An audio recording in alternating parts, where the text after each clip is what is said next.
खुदावंद के ज़िंदा पाक कलाम में से नहमिया की किताब उसका 5 बाब, गरीबों पर जुल्म। फिर लोगों और उनकी बीवियों की तरफ से उनके यहूदी भाइयों पर बड़ी शिकायत हुई, क्योंकि कई ऐसे थे जो कहते थे कि हम और हमारे बेटे बेटियां बहुत हैं, सो हम अनाज ले लें ताकि खा कर जीते रहें। और बाज़ ऐसे भी थे जो कहते थे कि हम अपने खेतों और अंगूरिस्तानों और मकानों को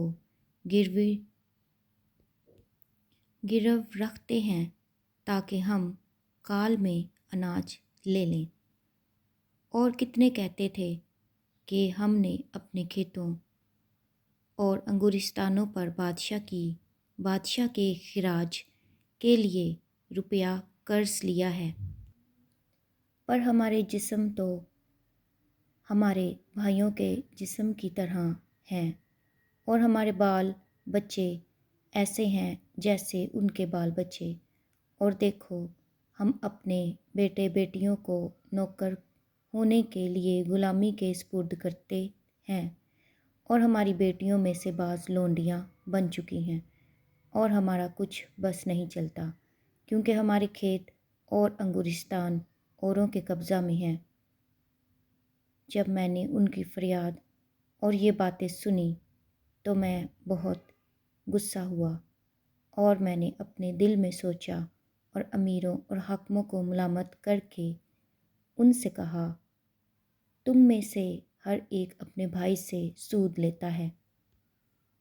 और मैंने एक बड़ी जमायत को उनके ख़िलाफ़ जमा किया और मैंने उनसे कहा कि हमने अपने मकदूर के मुआफ़िक अपने यहूदी भाइयों को जो और कौमों के हाथ बेच दिए गए थे दाम देकर छुड़ाया, सो क्या तुम अपने ही भाइयों को बेचोगे?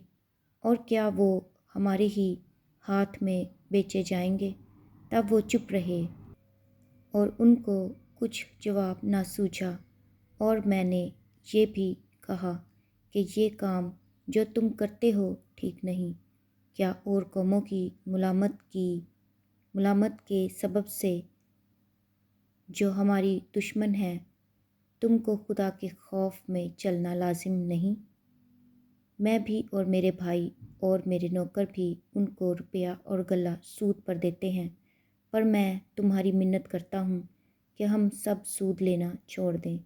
मैं तुम्हारी मिन्नत करता हूँ कि आज ही के दिन उनके खेतों और अंगूरिस्तानों और जैतून के बागों और घरों को और उस रुपये और अनाज और मैं और तेल के सवें हिस्सा को जो तुम उनसे जबरन लेते हो,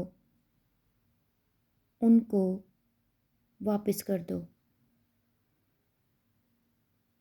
तब उन्होंने कहा कि हम इनको वापस कर देंगे और उनसे कुछ ना मांगेंगे, जैसा तू कहता है हम वैसा ही करेंगे।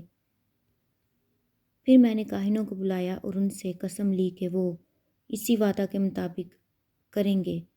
फिर मैंने अपना दामन झाड़ा और कहा कि इसी तरह से खुदा हर शख्स को जो अपने इस वादा पर अमल ना करे, उसके घर से और उसके कारोबार से झाड़ डाले।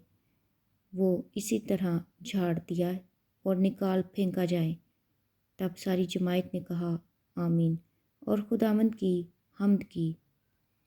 और लोगों ने इस वादा के मुताबिक काम किया।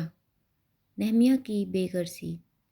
अलावा इसके, जिस वक्त से मैं यहूदा के मुल्क में हाकिम मुकर्रर हुआ, यानी अरतक्षश्ता बादशाह के 20वें बरस से 32वें बरस तक गर्ज 12 बरस मैंने और मेरे भाइयों ने हाकिम होने की रोटी ना खाई।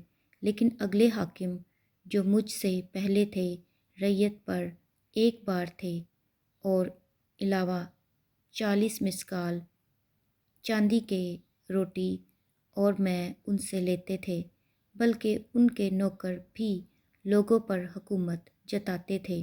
لیکن میں نے خدا کے خوف کے سبب سے ایسا نہ کیا، بلکہ میں اس شہر پناہ کے کام میں برابر مشغول رہا، اور ہم نے کچھ زمین بھی نہیں خریدی، اور میرے سب نوکر وہاں کام کے لیے اکٹھے رہتے تھے۔